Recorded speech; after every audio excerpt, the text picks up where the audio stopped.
আপনার কি নিজের গাড়ি বাইক আছে? বিশ্বকর্মা পুজোয় এই কাজ করতে ভুলবেন না।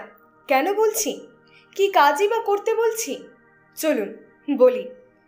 মেশিনের সঙ্গে যুক্ত যারা, তারা বিশ্বকর্মা পুজো করে থাকেন। তবে যাদের বাইক গাড়ি রয়েছে তারাও বিশ্বকর্মা পুজোর দিন গাড়ির পুজো দিয়ে থাকেন।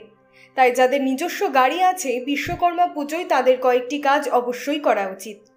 গাড়ি পরিষ্কার করতে ভুলবেন না। বিশ্বকর্মা পুজোর দিন অবশ্যই নিজের গাড়ি পরিষ্কার করবেন। যদি নিজে পরিষ্কার করার সময় না পান, তাহলে অন্য কাউকে দিয়ে বা যেখানে গাড়ি ধোয়া হয় সেখানে গিয়ে একদিন আগে গাড়ি পরিষ্কার করে নিন। আর বিশ্বকর্মা পুজোর দিন একটা পরিষ্কার কাপড় দিয়ে একবার গাড়ি ভালো করে মুছে নিন।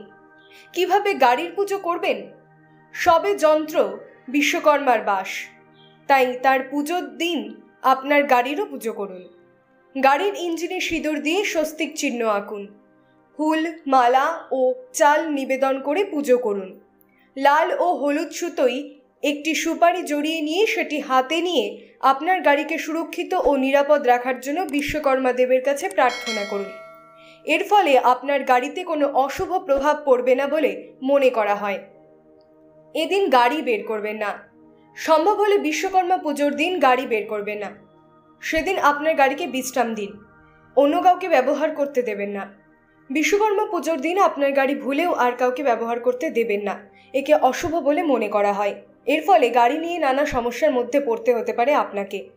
পুজো করার সময় ইঞ্জিন স্টার্ট করিয়ে নেবেন। মনে রাখবেন, গাড়ির পুজো করার সময় ইঞ্জিন একবার স্টার্ট দিয়ে নেবেন এবং বিশ্বকর্মার কাছে গাড়ি ভালো রাখার জন্য প্রার্থনা করবেন। এর ফলে আপনার গাড়ি কখনো মাঝ রাস্তায় বিগড়ে গিয়ে আপনাকে সমস্যার মধ্যে ফেলবে না বলে প্রচলিত বিশ্বাস। এরকম ভিডিও দেখার জন্য আমাদের চ্যানেল সাবস্ক্রাইব করুন। ভালো লাগলে লাইক করুন। কোনো প্রশ্ন থাকলে কমেন্টস করুন।